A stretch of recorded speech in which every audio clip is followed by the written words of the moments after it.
All right. Welcome. My name is Geri from godislovetruthlife.com or godislovetruthfreedom.com because a life without freedom is not a life worth living. And today I have my amazing returning guests, Dr. Dustin Plattner and Jeff.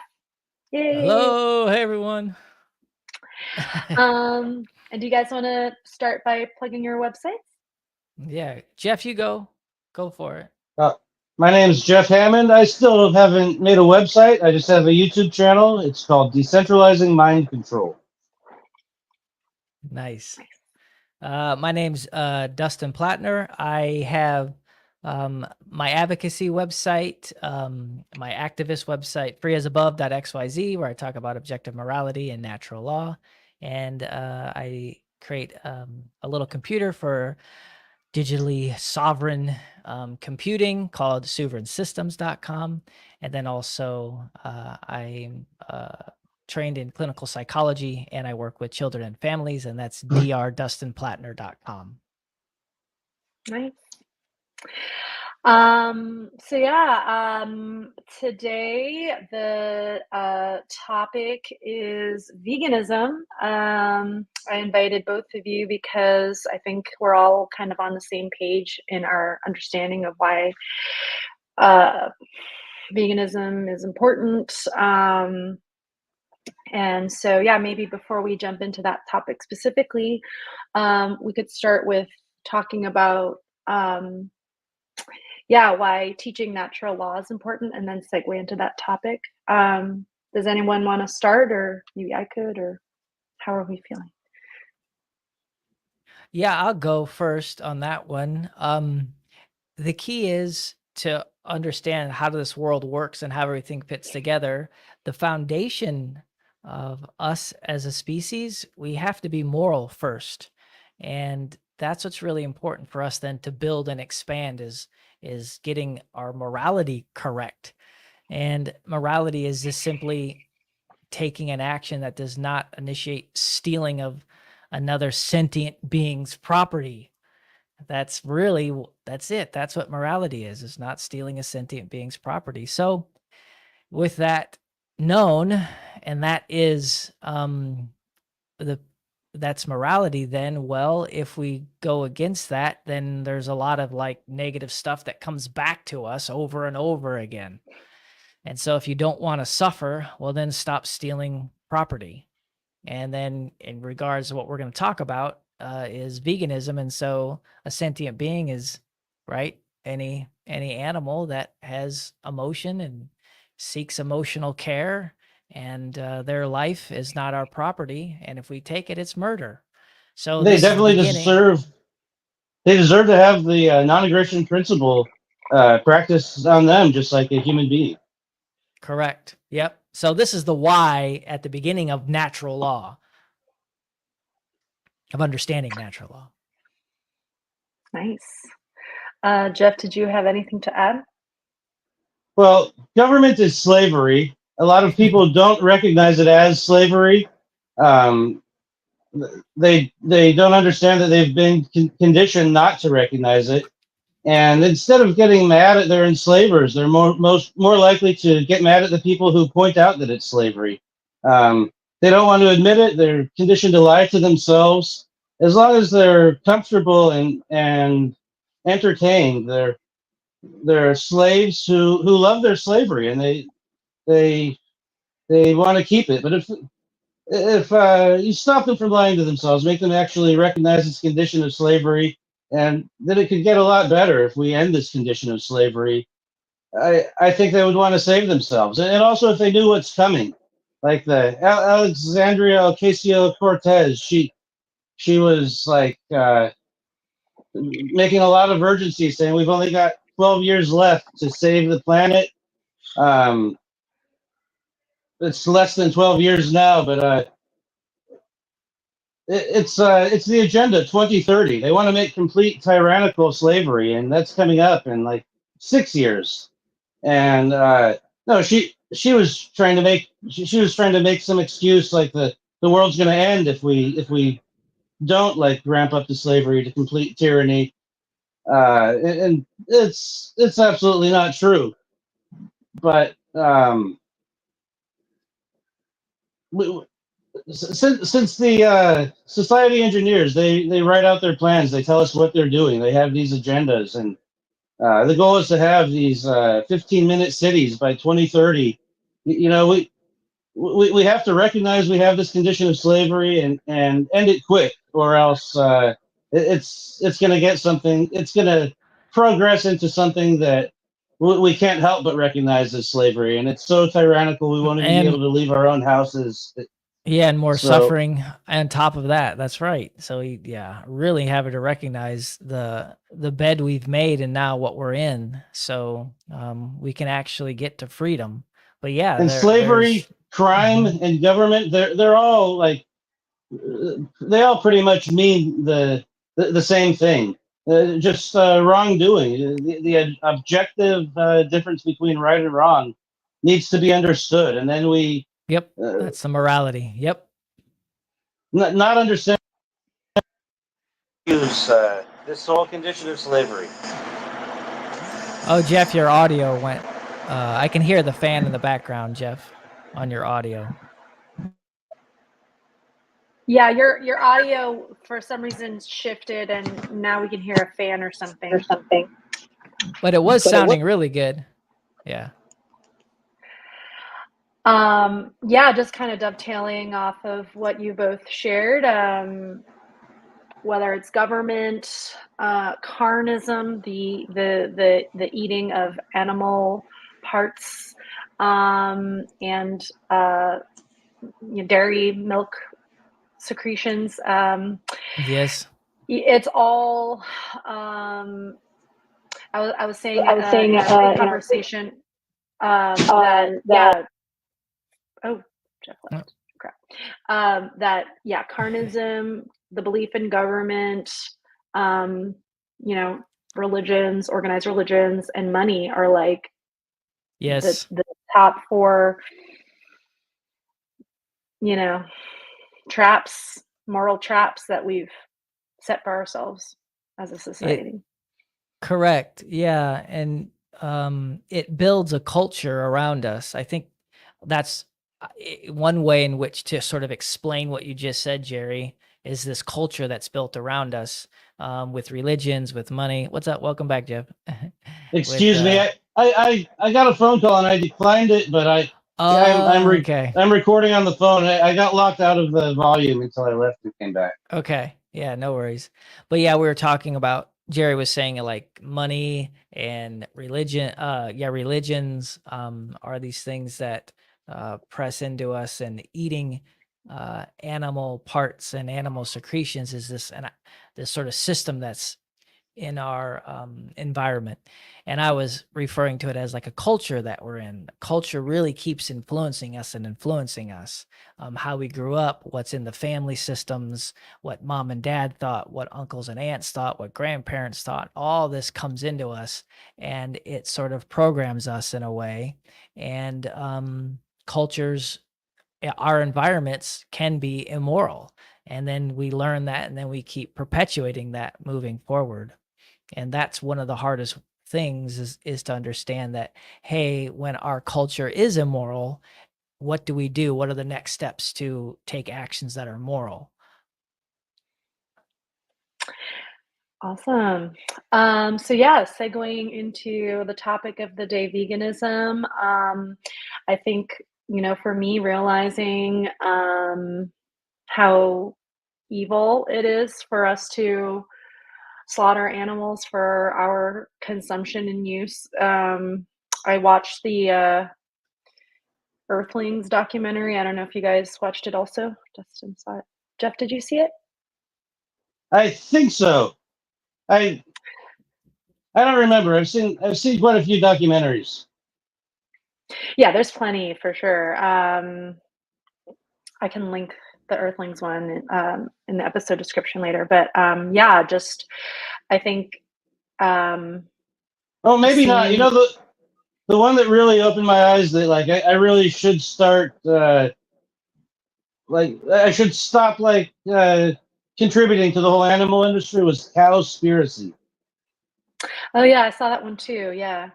Oh, I've never seen Um, that. Okay. I feel like that one's good, but it only goes halfway in that like it doesn't do enough to talk about um like other meat industries outside of the beef one, right? But for sure, Oh, okay. the Oh, beef Cow industry, Inc. Cow Inc. Is that the movie you said? Cowspiracy. cowspiracy. Oh, Cowspiracy. Okay. I think it was Food Inc. Okay, never mind. Okay, yep, I haven't seen that one. Okay.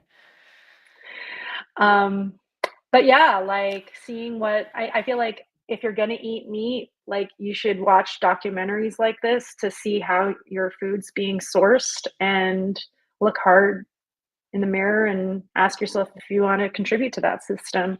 And one can say, oh, okay, well, I'll just fish or hunt. But even then, it's like I don't really feel like you have the right to take the lives of animals that are roaming wild either. What Mhm. are folks' thoughts on this, Yeah. or I just I on veganism in general? yeah, so the topic of veganism, the reason why this is so important because it always starts with morality. That's the very first thing. No matter how you branch and argue it or any other opinions or beliefs, we're not talking about opinions and beliefs. And you can go in that realm, but it has to be funneled down into morality, which is a science of understanding of what harm is and what stealing of property are. That's the key that has to be understood. And once one understands that, like we do, then you will realize, oh yeah, this behavior is stealing of property. And so I think any argument or any conversation about um, veganism versus carnism, those two things, it has to start with morality first. Because as that happens, then um, people can really get on the same page with that because that's an offer they can't refuse. Meaning that is another being's property that you're taking that you have no right to take. Now, if you want to argue that piece, I think that's a good place to start, to talk about. Well, anyways, if you want to argue in that realm, I think that's a good realm to start. But as you think through it honestly, you'll still come to the conclusion that that animal did not want their property to be taken, their life. And so, again, to start this conversation, I think it has to be foundationalized in morality. Then from there, then other thoughts and ideas can be added in.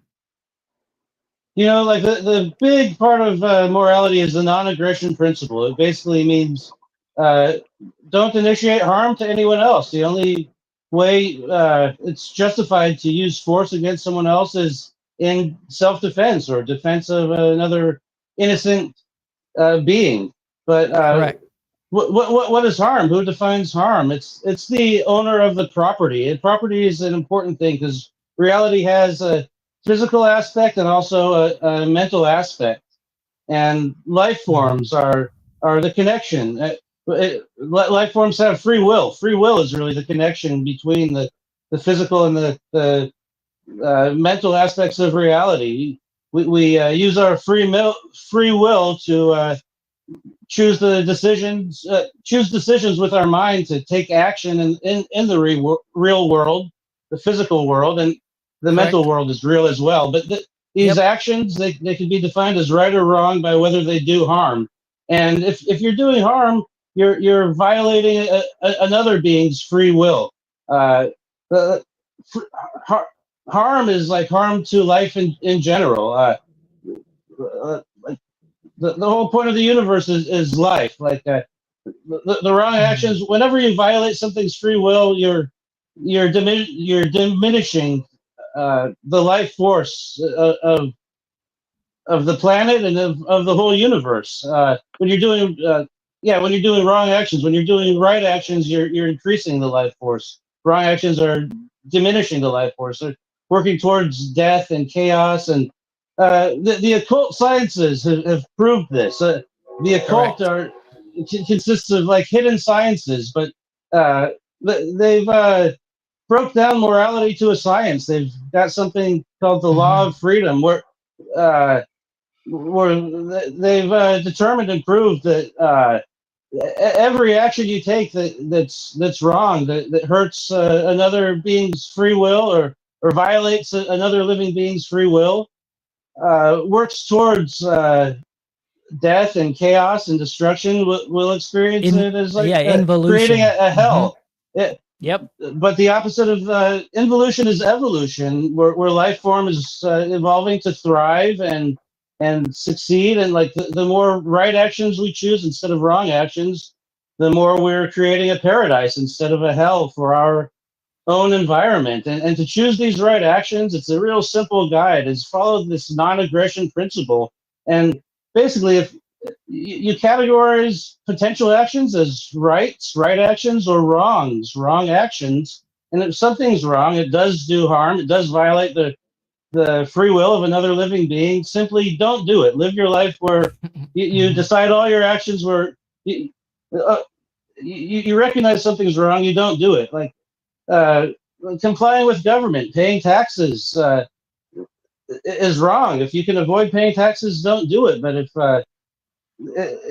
if you're being obedient on purpose, it's not a virtue. You're contributing to a force that's Mm-hmm. enslaving the whole planet. Don't vote. Uh, Just get don't out of it. Yeah, steal get out from of the your way. neighbor. Like if you're tempted to own something that's not yours, don't uh, steal it and take it away from someone else so they don't have it anymore. It's like common sense, most of these things, but all of Mm-hmm. these rights and wrongs should be extended to all living beings. Mm-hmm. Animals, they feel pain, they have emotions, they have a will to live, just like you and I do. They probably Mm-hmm. they're a pig's life probably means as much to a pig as your life means to you, whoever you are. Mm-hmm. Mm-hmm. And Mm-hmm. Yeah. it's a very wrong action when you abuse an animal, when you consider it property, when you kill it. And like these more wrong actions, these multiple wrong actions that we do, they accumulate, and they aggregate to create a hell for us. And Yep. yeah, by these occult sciences, it's proven that like humanity cannot be free unless we are moral, unless we stop doing wrongdoing. And another a study of occult sciences is the Hermetic principles. There's 7 of them. And one of these 7 is as above, so below. They've recognized patterns where there's a macrocosm and a microcosm. You could zoom Mm-hmm. in or zoom out from any pattern you're looking at, and you find the pattern repeating. Mm-hmm. A good example of that is fractal images, but also like the morality. Like if we zoom out from humanity, look at the ones enslaving humanity. They're other humans, but still, like humans don't want to have this condition of slavery. The only way it's going to happen is if we stop practicing slavery on our fellow humans and on our fellow life forms on the planet. It's All the a earthlings. Yes. yes, it's a proven science. For Earthlings to be free, Earthlings have to stop enslaving other Earthlings. If we're Correct. practicing slavery on Earth, we're gonna live on a prison planet, and we're gonna all be slaves. Not many are gonna make it to the top of the hierarchy and be a pure slave master like the royal families, and even them, they're not true sovereigns. A sovereign is above rule, and they're ultimately ruled by fear. If they weren't ruled by fear, they have no reason to oppress everything else. They'd let everything else thrive and grow along with them. But like the true slave masters, no, they're afraid to evolve themselves. They'd rather rule in a devolving hell than than thrive with other living beings in a growing paradise of nature. Mm-hmm. Yeah, you covered a lot of ground there. For Mhm. sure, like this idea of evolution or involution, right? Like a common argument that I see for those that eat meat are the way folks justify carnism is, oh, well, if you look out in in nature, we see lions eat. See, I hear some sort of background noise. Oh, I think you're getting Sorry, a call again, Jeff. is it okay if you mute Jeff? Sorry, just because of the background noise. Oh, there, it's gone now. Oh Okay. yeah. Okay. Yeah, I think when you get a Same phone thing. call, I'm it pops. sorry. I keep getting these calls. I've got to leave to get the Bluetooth back. Oh, no Okay. worries. All right. All right. I was just gonna say, yeah, like people justify carnism by saying, oh, well, lions eat gazelles, so why can't I eat Mhm. whatever, my burger? And to me, that argument's saying, oh, well, look at this effect that we've caused in nature. It's hard to prove, right, that like we're the cause, because the cause and effects are so far removed sometimes, but um, it's possible, I cannot prove it, that the reason why lions are eating gazelles, right, is because of the immorality that we exhibit and put out in the world. Um, what are folks' thoughts on that idea or topic of evolution, involution? Yeah, well, I think that's a good point. So in speaking of the arguments against the moral aspect of veganism, right? So you don't want to harm anyone and don't harm any sentient being, meaning that means stealing their property, which is their life. So then there's arguments in the carnist community, the carnism community, where they talk about what you said, Geri, about, well, the lion eating the gazelle and things like that. Animals do it, so we should do it. That's one of the arguments. There's a few other ones. Well, with that argument, number one, we are not, by our nature, we do have an animal nature, but we're also way more than that. So we can reduce ourselves down to an animal nature. But we have the capacity. So what makes us not that is we have the capacity for a holistic intelligence. So that then puts, then natural law then applies to us. Natural law meaning if you transgress, steal property from a sentient being, and there's 7 properties that you can steal, and if you steal those properties, then the consequences of natural law come back onto us. So that means, that system's called natural law. So that law that's built into nature, it tags us because we have holistic intelligence.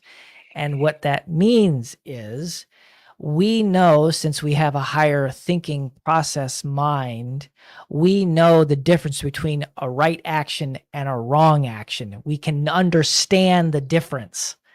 That's then gives us holistic intelligence. Animals can't sit and reason and write down, this is a wrong behavior, this is a right behavior. They don't have that capacity to think in that abstract layer. Therefore, they do not have holistic intelligence. Therefore, they will do that animal nature process of them. But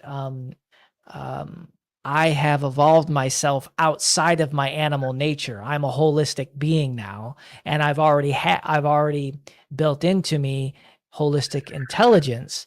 So therefore, I have that capacity.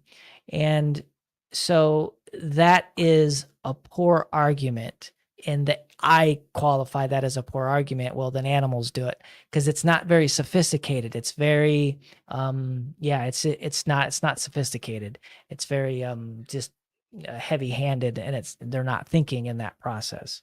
So that's how I would respond to that particular argument. Now, there's a few other ones, but that's one of them. Yes. I agree. That's not a good argument. I don't disagree. I kind of disagree with your response only because of semantics. I mostly disagree with what you said, but I mostly agree with what you said. But I think we are distinguished from other animals, but I consider us as animals. I think it's true by the etymological meaning of the word. I think the base of the word is animation, animated. We're not Mm-hmm. planted in the ground like plants are. Mm-hmm. We're animated. We can because we can take action.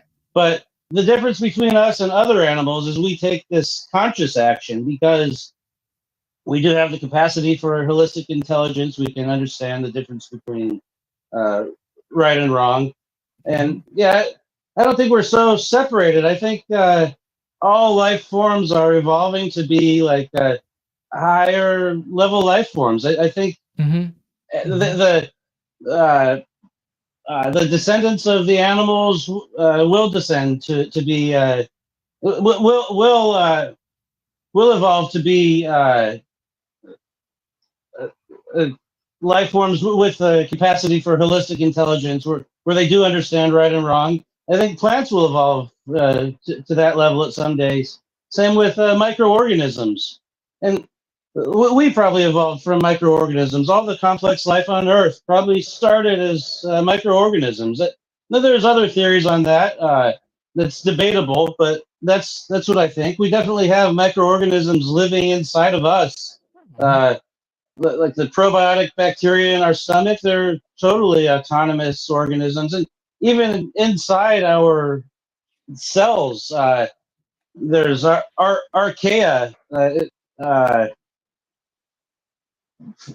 that have a function, like they float around in the cytoplasm and they send signals. They make our cells Mm. function. Our cells wouldn't even function without smaller autonomous organisms living their own life, individuals inside of us. That's From awesome. their point of view, we're just their environment. But from our point of view, Earth is just our environment. But I think it's a living, evolving thing. Like I think the whole planet is evolving. So is the whole universe. I think it's all alive. But this evolving planet, like evolution, has been proven to not rely solely on the DNA programming. The mental level of reality, the consciousness, affects the evolution. And you know, the being that has right actions is going to evolve faster. Like all of Earth is going to evolve better. Mm. They're doing right actions. And also, you look at it as like a closed system. You want it to be efficient with its resources. Symbiotic behavior is more efficient, where Mm-hmm. everything Mm-hmm. is pulling their own weight and creating and sharing instead of some creators get consumed by consumers. That's less efficient. And like for the evolution of the whole planet, the best way is to like have a symbiotic lifestyle. And you know, like Earth within the universe, or the universe within something bigger. Like I think like you can look at the patterns, as above, so below. Like Mm-hmm. that, I think if we're parasitic toward like enslaving other humans, enslaving other Earthlings that aren't humans, or predatory instead of uh, symbiotic as individuals on aggregate, I think the whole life form that we're part of, the whole Earth, or maybe even the whole universe, could be like a parasitic uh, microorganism on something even greater than the universe. And maybe that thing would want to like take some medicine and destroy the parasite. But if we're symbiotic on the microcosm, I think we might be symbiotic on the macrocosm, and like more in line with whatever is the next scale up from our universe. So, so, so that we're we're contributing to life, not death, and the whole life force bigger than the universe that we're part of is going to want to keep us as a healthy part of itself, not Mm-hmm. like like we'll become a disease on the universe if we're predatory towards each other on the planet. Yeah. I like that, Jeff. But yeah, Jerry, go ahead. Oh, I was just gonna say, yeah, if we're using a sort of like pathology analogy, karma, natural law, Mm-hmm. works really well as an immune system against morality, Mm. right? Like Mm-hmm. Yeah, if we are as conscious, holistically intelligent um, beings. I you're right, Jeff. If you look at the that's etymology of the word animal, it comes from the Latin animale, living being, being which breathes. And so, if we're going with that, then yeah, sure, beings, holistically intelligent beings. If we're acting immorally, if we're tying it back to the topic of the day, you know, enslaving and murdering and violating the rights of other sentient beings that we consider lower than us, then we are going to lead to our own self annihilation through these immoral Correct. actions that we choose. And taking it out of the metaphorical and into the literal, having had, and I'm just going to speak more openly about this now on my podcast and in general. I have had contact with extraterrestrials, and they're not wanting to give us more advanced technology because we would fuck shit up with it, and for good reason, right? Like we're fucked up in the minds. We need to get our morality straight for us to evolve as a civilization, and we're not gonna, get to collaborate with other civilizations if we don't prove ourselves on an individual level, and of course on the aggregate scaled up. Yeah, that's that that's brilliant. a that's a really good analogy because like I I do look at everything as I look at the macrocosm, the microcosm, and uh, like how I want evolution to to succeed for everything that I'm part of. That analogy of the karma being like the immune system. That's a totally accurate way of looking at it because yeah, it's like the predatory behavior is like a disease, and the karma natural law like uh, fights against it, so life can be healthy. Mm-hmm. And Mm-hmm. another thing I wanted to say, I mentioned it in our on the zombie apocalypse podcast, but it's about veganism, and that's what this video is about. So I was talking about the epigenetic influence, the on evolution, the influence of the mentality on the the evolution of a life form. Um, Maybe as it's developing or over generations as it evolves, it changes based on the mentality. Like it's shown that people with similar names have similar faces. Like even like the uh, the mental impressions of a certain name, like knowing that is your name, it affects the way your face develops as you're growing up. That's something that's recently been proven in a new study. But um, there's also like something that's been noticed, the 100th monkey effect. They've noticed that it's they've done studies to prove to find evidence of a collective unconsciousness within a whole species.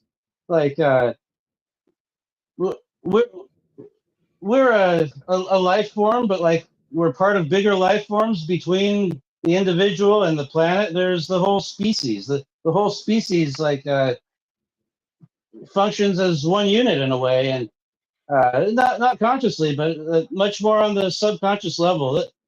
So with the hundredth monkey effect, they've noticed that they could uh, take a monkey that's totally isolated from its population of monkeys. Like they could be on an island and they take it off the island. But they teach all these monkeys on the island how to use a saw or how to use some type of skill. And then that hundredth monkey who's separated from the rest of its population, it automatically knows the same skill. But um, a lot of people like I kind of missed part of the conversation. I left the chat, but I heard you were talking about the lion and the gazelle, and people are saying that's the natural way because there's predation and brutality happening in the organic natural world, so it must be the way of nature. See, humans have the most highly developed level of consciousness. We understand right and wrong, and there's another theory that I believe that Earth itself has a collective unconsciousness of all the species. And since humans have such a big portion of that consciousness, we have, I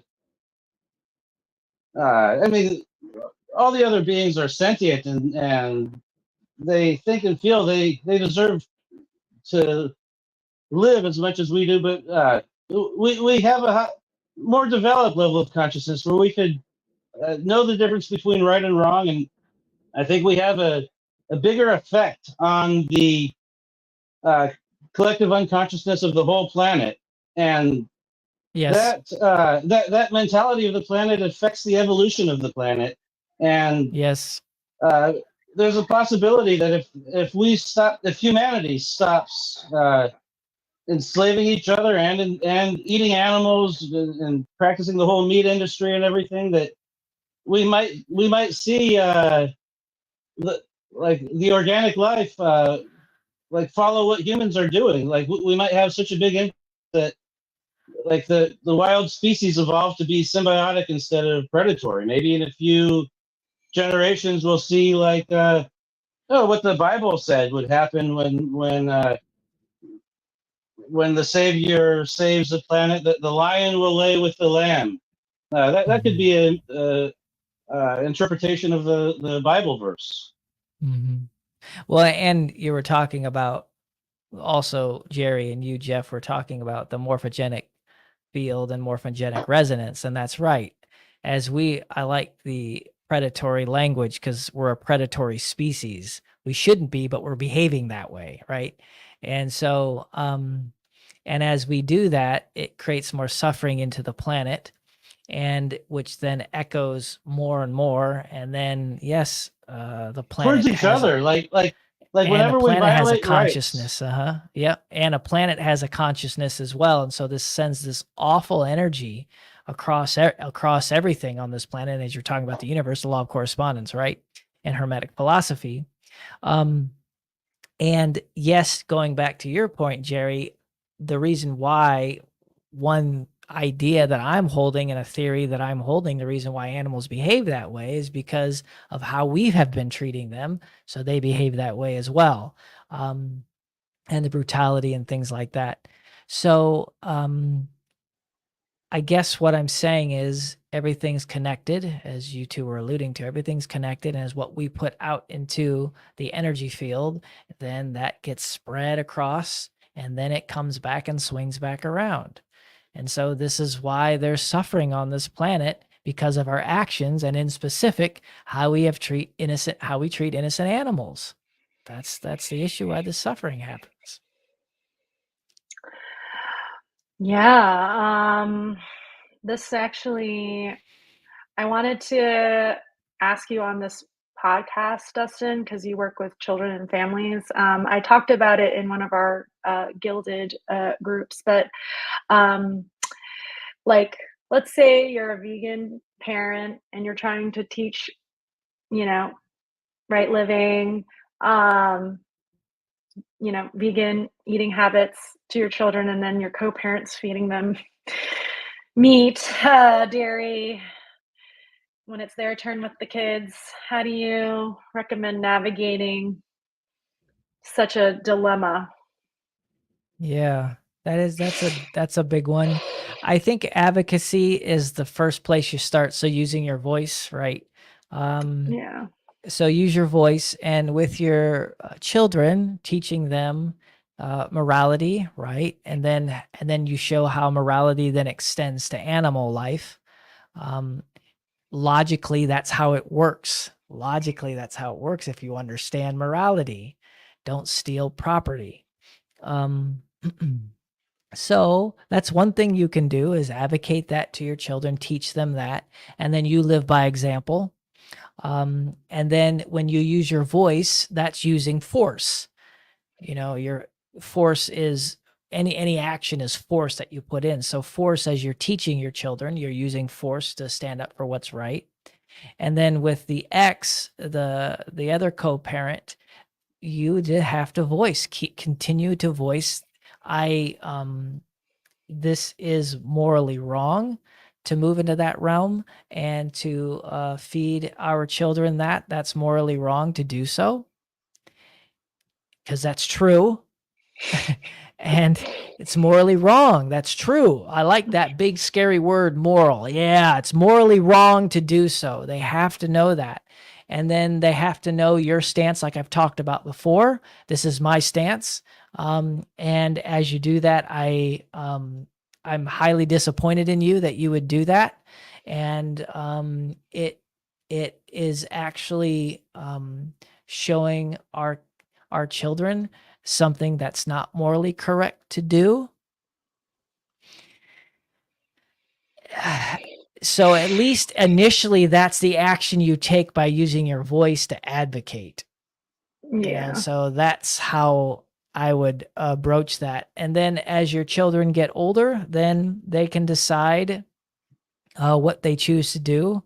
As they become more of age, and they can decide what they want to do. But at least they had someone in their life teaching them morality, and then actually showing them in behavior what morality is. And literally, just morality is just non-aggression, like Jeff was saying. And then you stand up when there's something wrong. So you're just literally saying, don't steal property from other beings. That's not your right to take. It's nothing crazy or extravagant. It's just simply common sense, information, and your children will recognize that moving forward. But yeah, you have to advocate. For sure. How do you both talk to your friends, family about veganism, carnism? How do you guys? Well, one thing I want to jump in on this, because I think this is quite interesting. A lot of folks, family and friends, will say, "Oh, you can't eat that." They say, you can't eat that. So that's how they go in their mind. And it's so I have to take the time. I try to do it as often as I can. Sometimes I just let it go, but I have to say, no, I won't eat that. I can eat that, but I won't eat it. That's a difference. And it really echoes back on the person. They really instantly, once you say you're vegan and I do it because it's a moral reason, it instantly throws at the other person. They have to contend with their own world then. And I don't I want can to. do whatever I want. I just have good results if I make good decisions, and I have bad results if I do bad things. That's a perfect way of saying. I never thought about that. It's a bad thing, so I choose not to do it. Yeah, that's great, and I have a better life because of it, right? That's the way of navigating. But yeah, I choose. I won't eat it, and that's yeah. It is what it is. Jeff, what I hear are that a lot your? too. Yeah. I talk to everybody the same. I just try to tell the truth, regardless of who I'm talking to. Yep, that's right. I like it. I love that reframe of saying I won't eat that because I can. Yeah, I get that a lot too. Yeah. Yeah. What other motivations can we think of besides obviously the moral one? I think we touched a little bit on it, Jeff, with your mention of the Cowspiracy documentary. But like, obviously there's moral benefit to veganism, but also, as mentioned in the Cowspiracy documentary, there are environmental effects, right? Like, for example, if we're not eating cows, beef, there's less land necessary to devote to feeding those cows, and so you're using up less farmland. So there's environmental impact. What other And the reasons should one smell. consider? Yeah. Environmentally, if you drive down up north in California, as you're driving through, there's a huge cow. What are they called? Are they? I don't know. But Methane. I yeah, hate to but play devil's advocate, but if you drive like through Brentwood, the tomato farms smell even worse. But I didn't. Oh, in yeah, Brentwood.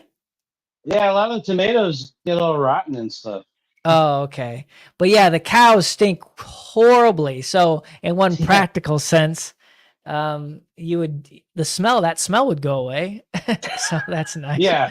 And the You're environment. gonna have way less land dedicated to farmland because instead of growing the Yes. vegetables to feed the animals for Yes. life, just so you can eat them once, you just grow the vegetables to eat it yourself. And Well, and joking aside, like the cow farts, like that's methane. That's like a greenhouse gas, right? I mean, Mm, there's obviously debate about the climate change thing, like that might be a psyop, right? But like, mhm. yeah, I think it is a psyop. But even if it is true, like, oh, the main point of cowspiracy, like, I believe the psyop at the time about like how the world's gonna end if we keep on making carbon. The carbon's a result of life. Plants breathe in carbon, but uh, anyway, like too much carbon in the environment, it might be bad. But like all the stuff we're doing with the transportation, like they want us to stop burning the fossil fuels. That's like insignificant compared to the methane from having such a unnaturally big population of cattle because they're considered livestock. Like Yeah.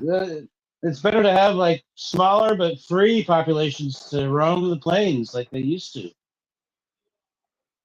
Yeah. Yeah. So yeah, the environment's hugely impacted by these things. And then some of like the vegan documentaries they show, I don't know, I've never been to an actual pig factory farm, so I'm speaking from what I've seen in journalism. So we'll Yeah, I've see, seen them on but TV. It's brutal. yeah, yeah. But then like the waste, the lakes, the ponds that are next to because all the waste runoff and how just that just can constantly just pollutes. I mean, it's maybe some of it's probably organic matter from, the pig poop and stuff like that.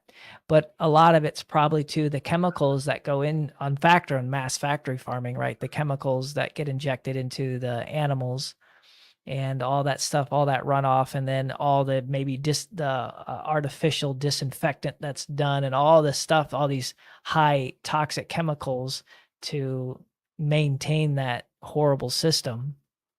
So that affects the environment huge. Yeah, using up the land to house all those animals, that's a huge thing.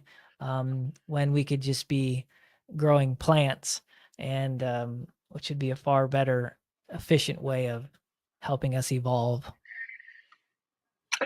yeah, and you touched on another reason why one should consider veganism, health, right? Like all the antibiotics. Um, in our class, a couple weeks ago, people were like, "Oh, there's so much pesticides in veggies," and I'm like, "Y'all, like that gets concentrated if you eat meat because all the pesticide-ridden, organic matter that pig or cow or whatever ate is just being concentrated in the meat, and so you're getting like an extra concentrated dose of the pesticides."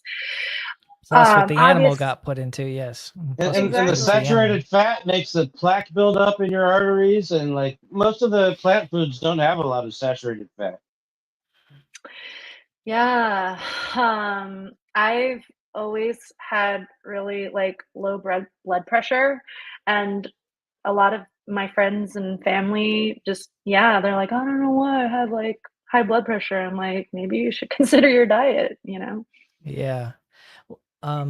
I was gonna say something, it'll come to me, but keep going. But yeah, that's a huge thing, the diet. Oh, here it goes. The other thing about the health argument too is this isn't talked about much, and I've shared it before on this podcast and some other things, but what you want is the sunlight. What you're trying to get is the sunlight, and plants do an excellent job of taking in the sun along with water, and the water is actually structured water because the plant cleans it and makes it available for itself so it can grow. So the water's actually living plus the mixture of the sun. And so you're literally, when you eat a plant or when you juice, and we'll talk about that at the end, but when you juice plants, organic plants, you get almost pure sunlight. And that is what's healthy. This is what our body needs, is that sun. And as you eat it through an animal, and through who's maybe that's an animal that's predatory eats another animal, and you're eating that, it's already been consumed by the animal already.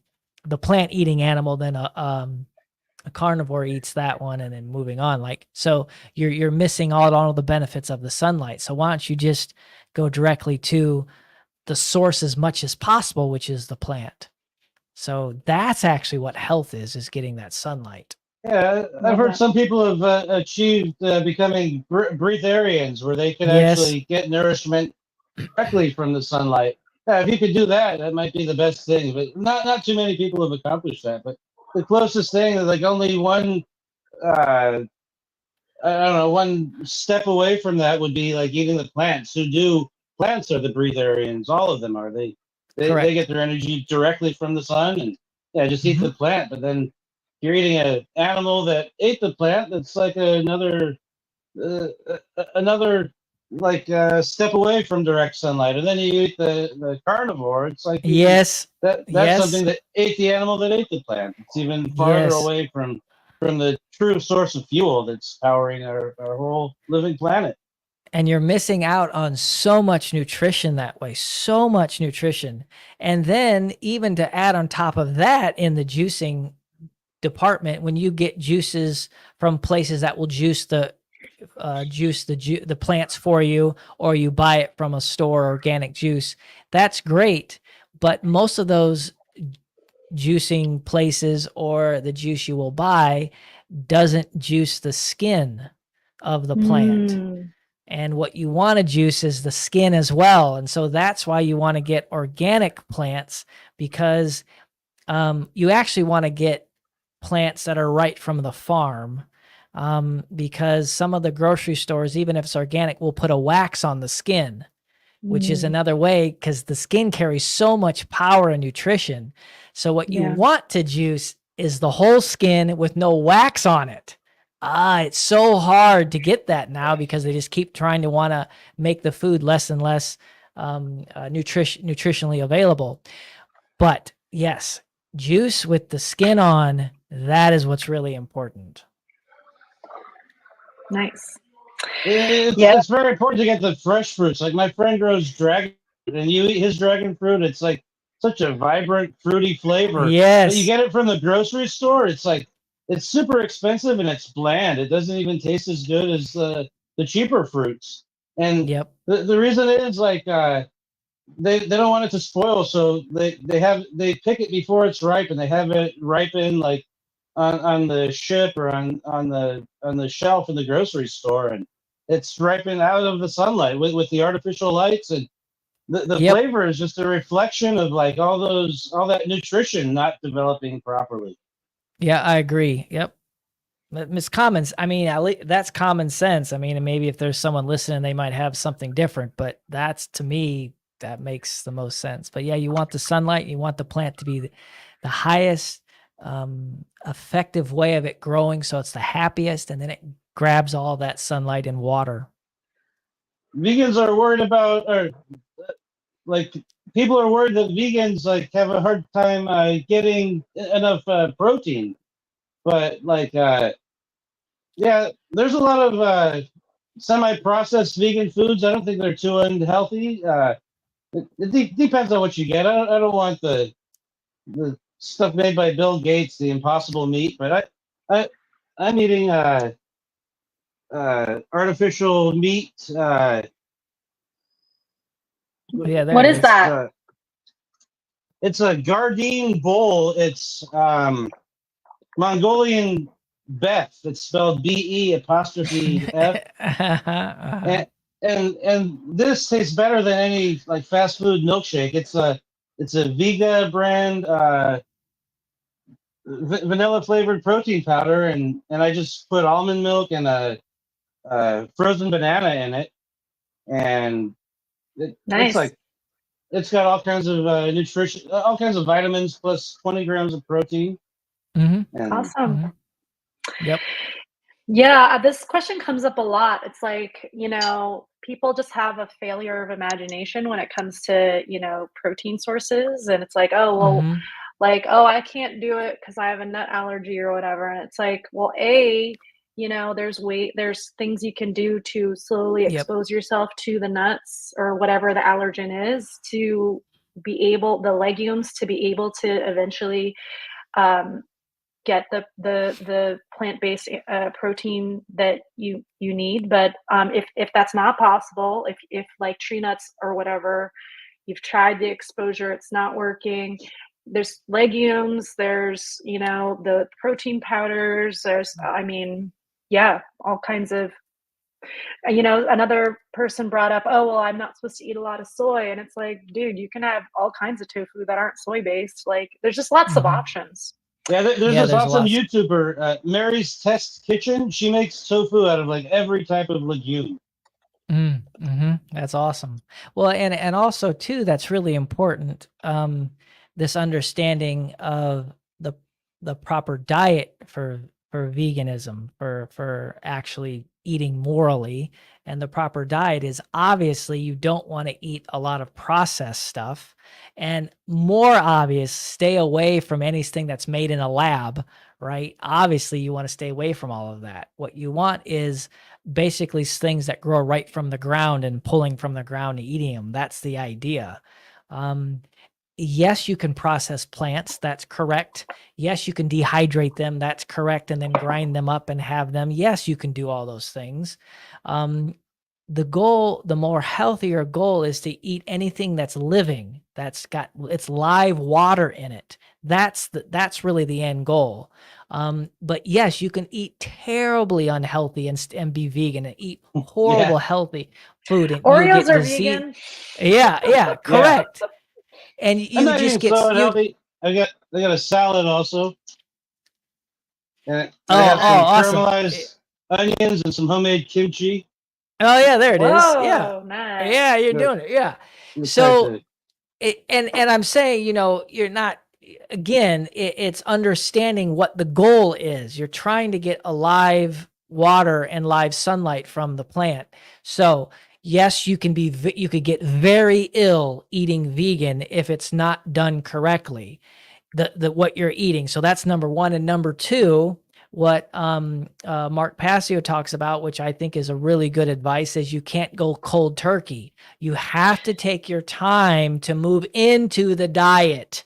And if you do Yeah. it rushed and you're not juicing, you're gonna get sick.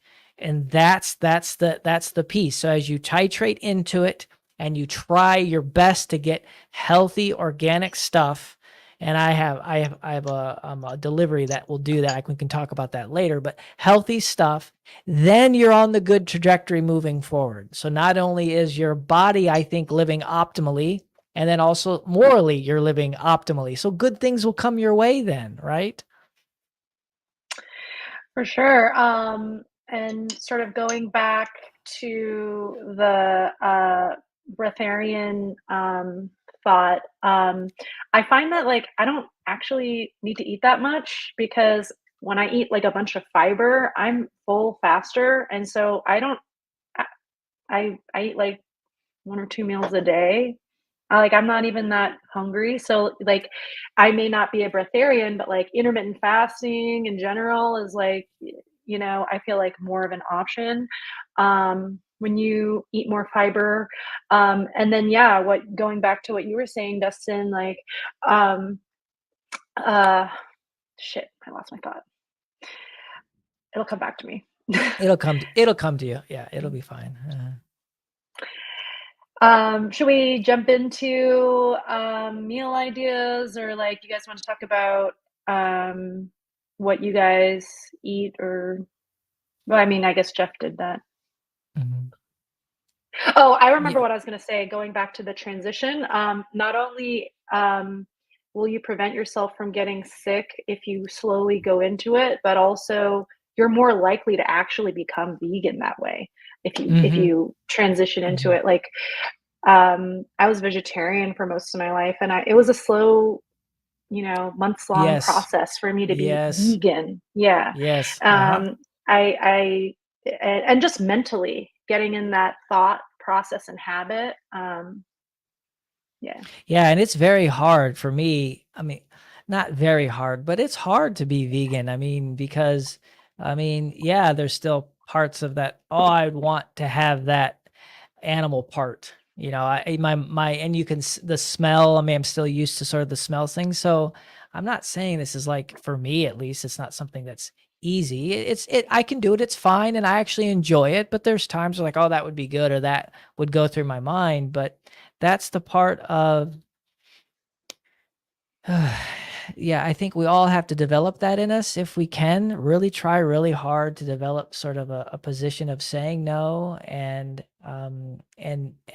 doing the right thing, even though it may not be convenient, or you may not want to do it, you still do it anyways. I think we all have to develop that in us, even though it's very hard. And a little bit of a side trail, I don't think we're obligated to do any of this. No one's obligated to be moral. No one's obligated to Yes. do these things. It's a This is a choice. Yeah. choice. Yeah, it's a choice because we care.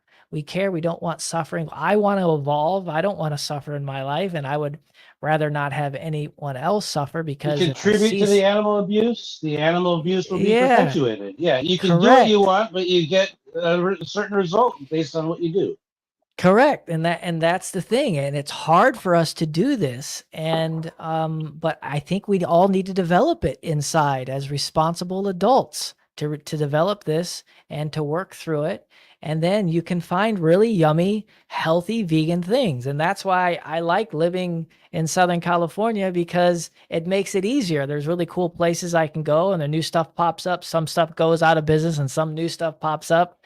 And so it makes it a little easier for me. But if I lived like in, I don't know, like the South, you know, in America, the South or something, and it was just like all barbecue everywhere and like veganism, and they make fun of you and all that stuff, that would be very hard for me. Florida, Geri. Yeah. that I mean, I don't know about the bigger cities like Miami and stuff, but that's tough for me to imagine. I could do it. I would do it, but that's why I like this space out here a little bit. But It Yeah. became easier for me when I stopped being so strict on my diet, but I kept on being strict on my morality. I tried to be okay, pure vegan, and okay, I didn't bring my lunch to work. And then that same day, they had a pizza party, and everyone was eating the pizza, uh, and like it was so tempting. And I thought, you know what, like this is already bought and paid for. I'm hungry. I'm just gonna eat a pizza, and I'm not gonna feel guilty. I'm not okay, gonna. I'm not gonna hunt. I'm not gonna fish. I'm not gonna buy animal products myself.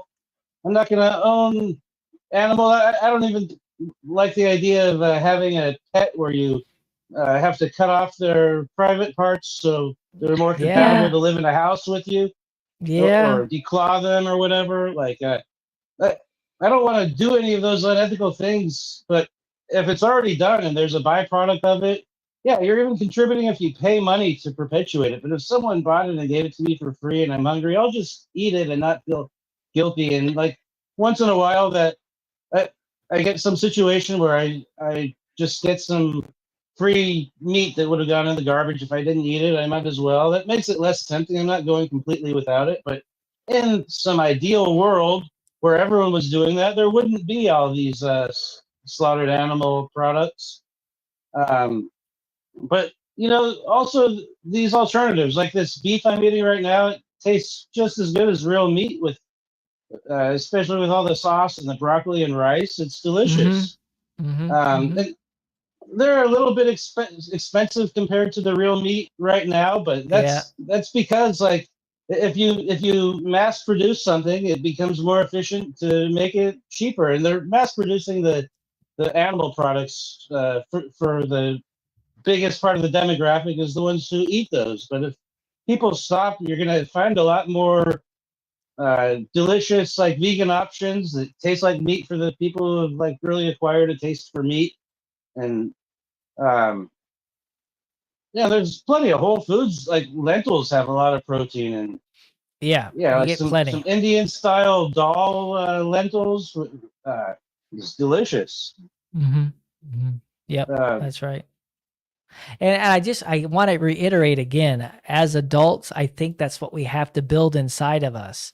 A sense of saying, no, that's not the right thing to do. And even if it puts my taste buds out or makes me inconvenient for a little while, I'm still doing it anyways. We need to develop that character in us. I'm not saying we're doing this all the time or we're this big, I don't know, fancy person. I'm just saying it's a skill and a character we need to build up inside of us.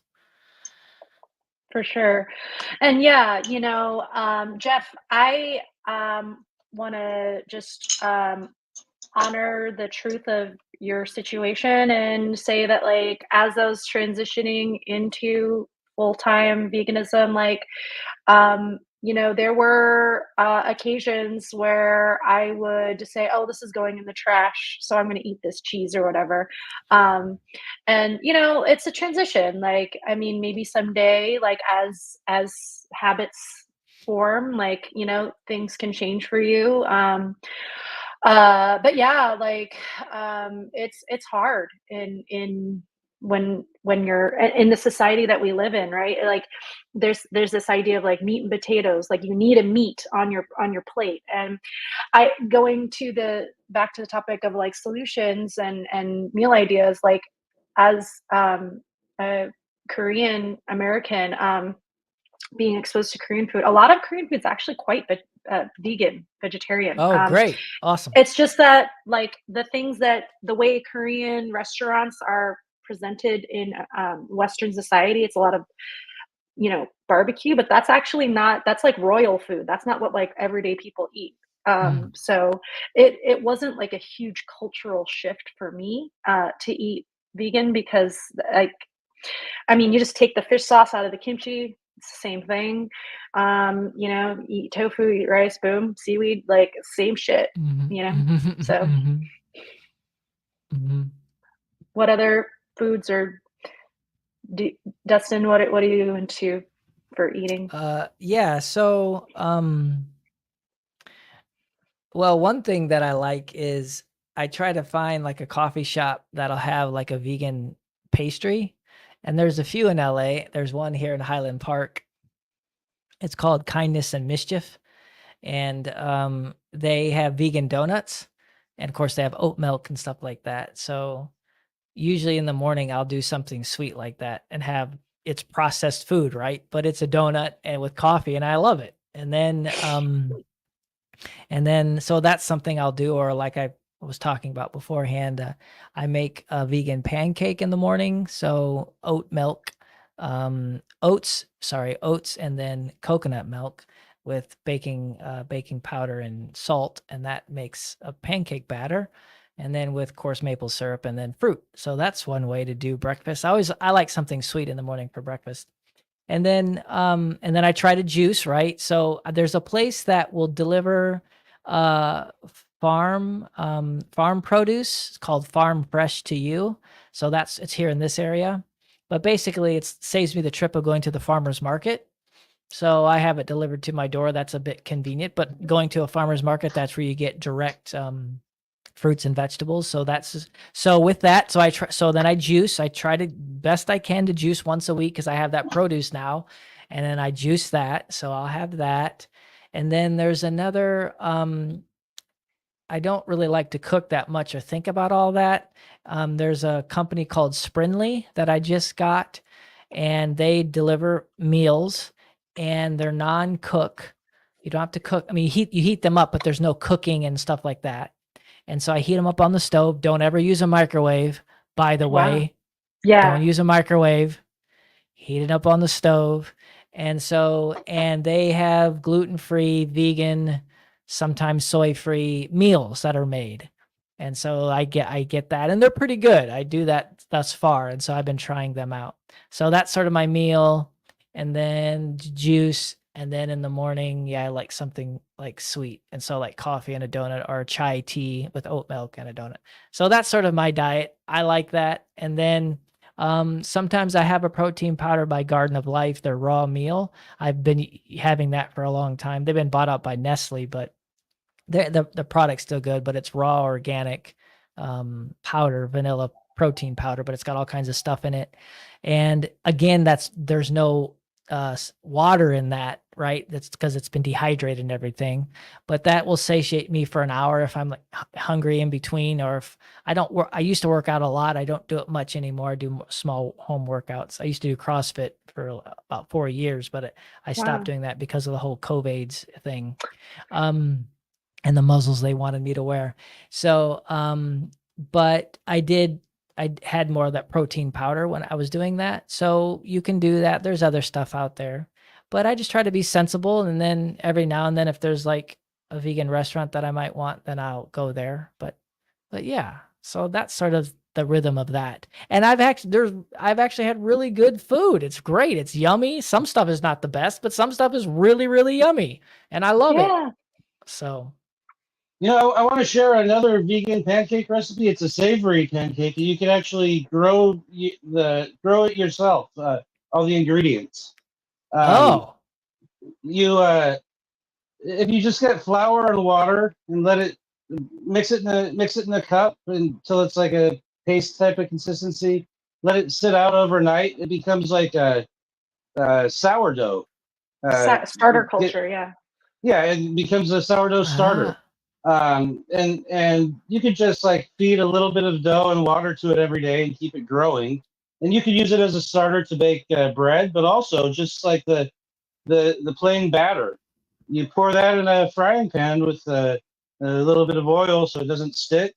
And the second ingredient, like mine died when I went to Wyoming. I didn't water it for like a month, but these were just green onions from the grocery store. You put them in water and like you just have them growing in your kitchen.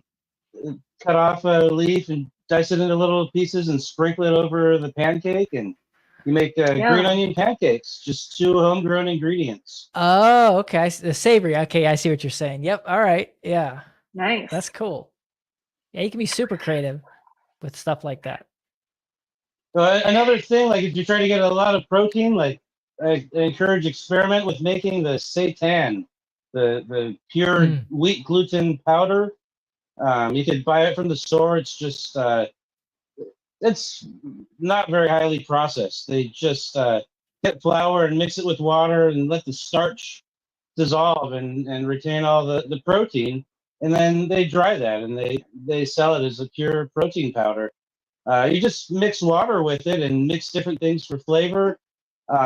It's got like most of the amino acids. I think potatoes have the amino acids that they don't. So if you get like freeze-dried potato flakes, if you get the ones without preservatives, or just like a boiled potato and mix it with that, it gives it like it makes it a complete protein with all the amino acids.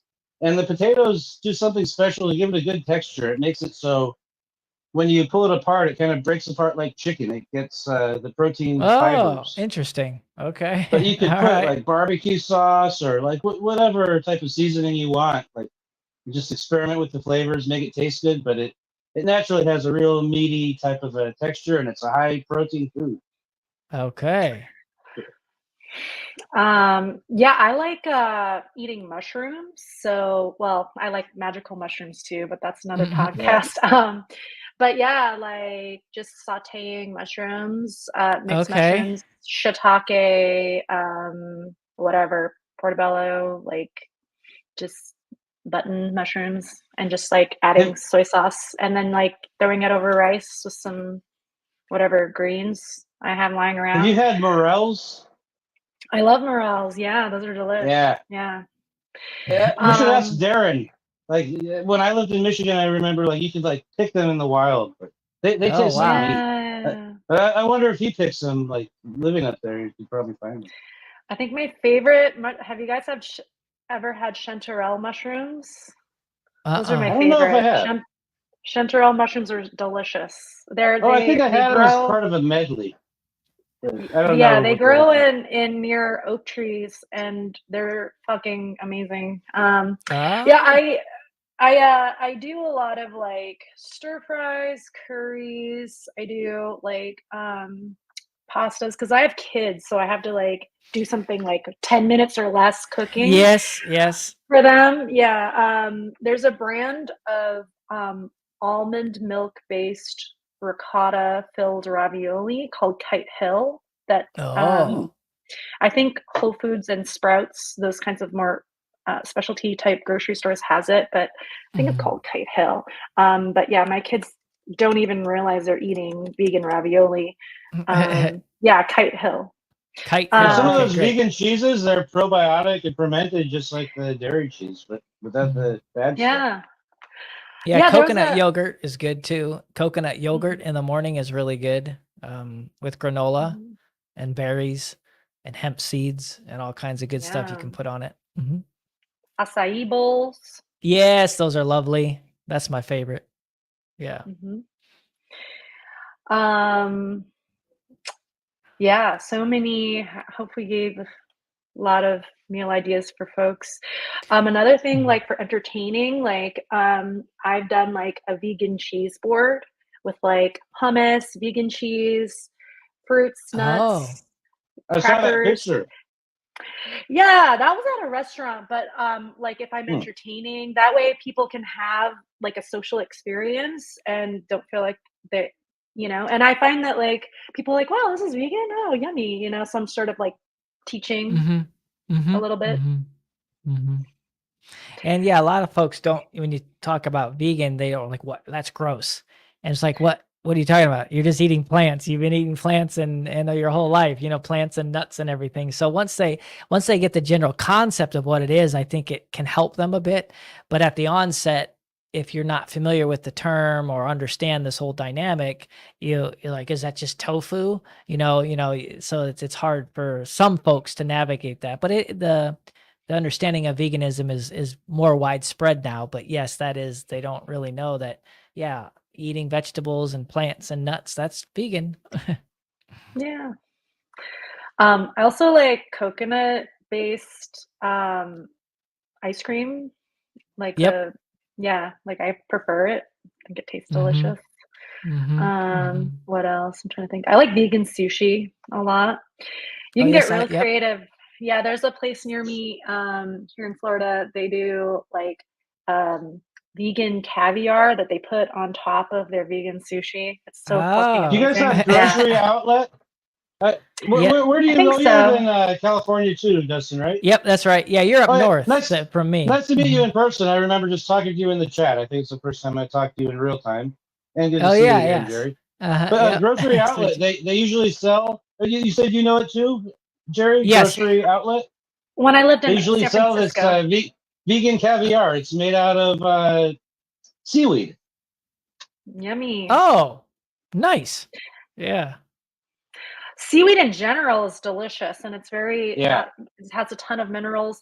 So like going back to this idea of nutrition, right? Like I think a lot of people are concerned about like, oh, there's not enough nutrition in our food. I don't think it's necessarily the food so much as our diets. Like we're in the aggregate are eating the same sort of vegetables over and over and over again. But if you can like seaweed is a whole other like there's so much iodine and what else? Yeah, just minerals and seaweed, and there's different kinds of Yes. seaweed. Mhm. Mhm. Yeah. That's right. And a I good want to start. oh, go ahead. Go ahead, Jeff. I want to start growing my own spirulina. I've seen I was just thinking like of a that. kit you Mhm. could buy to grow it in an aquarium. It looks like it's pretty low maintenance and it's just like a free food. It just takes sunlight and the electricity to run the filter. Yeah. And also that's true. And then also speaking of that, sprouts, getting your own sprouted Oh yeah, seeds. And that's super easy. Like you can get them like on Amazon, you can get an organic mix of sprouts. And basically it's a mason jar with with a a lid, lid. Yeah, I've but got but one. uh-huh, but the lid is great. It's a grate. It's like a You pour it's out not the a water. yeah, so you put the seeds in the thing and screw the lid on, and then you pour water it and shake it, and then dump it out, and then you put it on a stand that just lets the water drain out. And you do that every day. Well, you do a couple hours. You do it a few times during the day, and then after 6 days, you have fresh sprouts, and that's it. That's all you Sprouts just. and avocado on a sandwich, or like Oh yeah, it's totally brilliant. like And those are Yeah. heavy nutrition in sprouts, Yeah. nutrients in sprouts. But yeah, that's a way of also getting it. Yeah, sprouts, also like sprouted breads are good. Yeah, just like Okay. little ways that you can add in nutrition. Yep. Also, I like nutritional yeast. I try to like sprinkle that on like popcorn if I'm watching a movie with my boys, you know. Mhm. It's a vegan Parmesan cheese. Yeah. Mhm. And it has B12, which is often Yeah, lacking in the that's vegan something. diet. Yeah, So you Okay. maybe can not the healthiest supplement. way, but Red Bull's vegan. It's got like more than 100% of the B12. Oh, yeah. Uh-huh. Yeah. Yeah, I don't know about that particular, just because you got to watch out for those artificial sweeteners. Those are like, I remember listening to Kathy Oh yeah, O'Brien, who's an SRA, Mhm. satanic ritual abuse survivor, and she was like, she was put on aspartame, like she was constantly being fed aspartame. So like that's part Oh. of their mind control protocol. I only Yeah, drink so the original Red Bull with the real sugar, and I choose it over most energy drinks because it's made in Austria. It's not bottled in USA where they put fluoride and everything. Like I like to get bottled drinks that are foreign because I try to avoid fluoride. Yep, that's It's right. still got a bunch of bad stuff, but it doesn't have the artificial sweeteners or the fluoride at least. for energy drinks, I really like obviously coffee, but also yerba mate.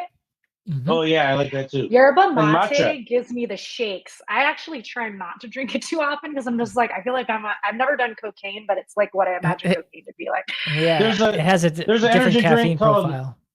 Guru. It's from Canada, Mhm. and they Mhm. make a yerba mate one, a matcha one, and like it's all natural. Like it's basically just like carbonated, like different types of caffeinated plants. Mhm. That's right. Yeah. Yeah, yerba mate is an excellent drink alternative to coffee or black tea. It has a different caffeine profile. Um, but it has what I've read, it has way more antioxidants than green tea and black tea. It's like really, really good in that realm. And but for me, it's more of a caffeine profile that doesn't peak and crash. It just sort of carries forward. Usually that's what folks might see, but yeah, that caffeine profile for you, Geri, is yeah, that must be different It's for too you. intense. Yeah. It's got a lot of Uh, caffeine. That's right. Yeah. I like matcha. I feel like also like Okay. genetics, right? Like, you know, we all have our genetic Yes. profile that like different things affect us differently. Hmm. Um, but yeah, matcha Correct. works better with my body. Yeah. Okay. Yep. Yep. That's great. Yep. Yeah. Again, there's all kinds of things one can do. Uh-huh. Hmm. Yeah. Um, any we're nearing the end of our podcast. Any like final words, thoughts on this I topic? don't I don't know if Jeff froze, but what I would also recommend is that for the juicers, the Breville juicer, Mm. they're good. I mean, you can get really high expensive ones like a double masticating one that has like a grinder. Those are the more fancy ones, but I mean, I don't know. The Breville that I have is wonderful, and it'll do heavy fruits and even leafy vegetables. You just got to know how to sort of finagle it right, and it's decent. And so that's what I use to juicing. Juicing is a pain in the ass because you got to clean it and prep it. You got to prep the fruit and everything. So you do have to have some time on your hands, but it's still worth it. And I'm trying to keep dedicated to keep doing it. So that's sort of my journey. But if you get into that, yeah, it's really wonderful. And plus, if it has all the skin on it again, that's even better. Nice. I can't remember the name. It's bugging me. There's this other caffeinated plant from South America. They put it in energy drinks. They make tea out of it. It's related to tea, but it's got like high antioxidants. I think That's more yerba caffeine. mate, No, isn't another that? one. Oh, interesting. I just can't remember. That's why I look like I froze. I was trying to look it up. Oh, okay, yeah. Well, that'd be yeah. If you find it, let us know because I thought it was yerba mate, but there's probably all the kinds of other ones too. Guarana. Not that. Were you That's another. That's not what I was thinking of, but that is another caffeinated plant Oh, from awesome. South America. Yeah, okay. I've never had that. Yeah. That's great. Jeff, did you have any final words, thoughts about? I can't. I've been like trying to think of that word that's on the tip of my tongue. So If you think of it later, you can just Oh. tell me over okay, Telegram. yeah, it'll and I be can too late for the include it in podcast, but okay. She could include it in her notes at the end too. Yeah. Yeah, I'm so glad that we got to do this. I hope we gave people ideas, and also just it can be fun to be vegan. It can be tasty, you know, it doesn't Mhm. and you can maintain social connections with people. And I find that like even like when I go out with my girlfriends or whatever and like I'm ordering something vegan, like they'll want to try it and you know, we'll share it and they'll end up eating less meat because of the choice that I made at the table. So it's like, you know, these little spheres of influence that we have, even though it seems like it's an individual decision, like it does have ripple effects, you know? So Yes, morality does start at the plates. It does start there too, at our plate, what we eat. Yep. Oh yeah, we can't play this because of like probably like copyright laws or something if we put it on YouTube. But I just want to say the name of that rap song that I shared with you guys before. Making a Killing by the Jedi Mind Tricks.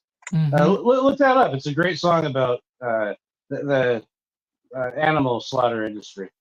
Yep, correct. It's good. yeah, I'll be sure to include that in the episode description because when I listened to that song right before we started recording, I just felt this like lump in my throat. Oh, so Yeah, every heartbreaking. time I hear that, it like brings a tear to my eye. It's like like not the melody has some effect physiologically to make it emotional, but just like the lyrics, like it's a sad song. It is. It's a good song. Yep. All right, thank you, gentlemen. See you in class. Have a good Okay, weekend. thank you. Yeah, appreciate the Bye. invite. Yep, thank you. Bye. Bye-bye. Bye. Thank you.